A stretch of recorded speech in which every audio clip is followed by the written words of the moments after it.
Naminsan man na naibida ken ay parang tinabak ng kultura ti Kalinga baben iti Bodong Festival kagiddan ti founding anniversary ti probinsya. Na iparang met ti first Lumin-awa float parade. Kanayon na Natalia iti report ni Audrey Villena. May sa iti highlights ti may kapito a Bodong Festival ti Didiga Cultural Parade and Showdown. Nadan iti cultural performances ti pito a munisipyo ti Kalinga kan dagiti na duma-duma atribo ti probinsya. The Bodong is not a symbol that is displayed here just once a year. It is a covenant that is lived daily. Long before modern institutions, the Kalinga established a system that protected dignity, resolved conflict, and preserved unity among communities. Imbida dadagiti traditional akawas, sala, musical instruments, soulful chants, kan celebratory rituals kas iti salip may sa matrimonial rite, gabok wenno ti firstborn dedication ceremony, funong araag tamangili wenno ti hospitality rite, pamana ti Rizal wenno bountiful agricultural legacy, ani, harvest ritual, pasingan, wedding ritual, doorknot, bodong pispak ken igam male rite of passage. Nabigbiga best performers iti lubwagan, tabuk kan tinglayan, ang nakaawat iti nasrok 100,000 pesos a cash prize, bayt a 30,000 pesos madagiti da dumaapim maset. Nagunod lang ti lubwagan ti best in musicality, choreography kan best in traditional attire and props.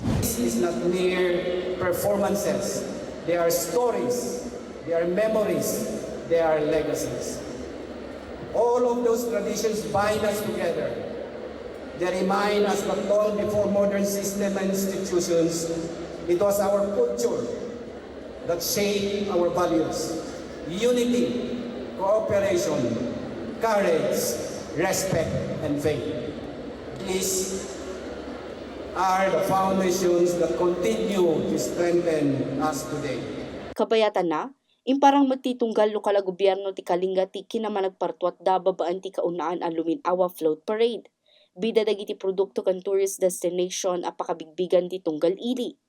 Nagunod ti progressive tanudan ti kaunan a pwesto iti 150,000 pesos a cash prize.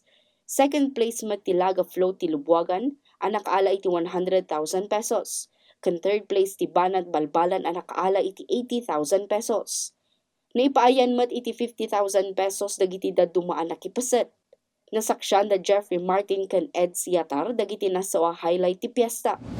Ang bato namin, ito kasi yung mga textile pinalabas lahat, yung mga tela ng Kalinga. Sa Kalinga ay sa Lubwagan talaga. Sila ang nagpro-promote niyan. Come every day to see the festivities and the stuff at night.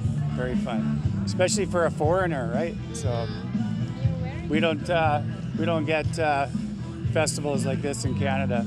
Yeah, and I'm wearing my Kalinga colors today, so pretty happy about that.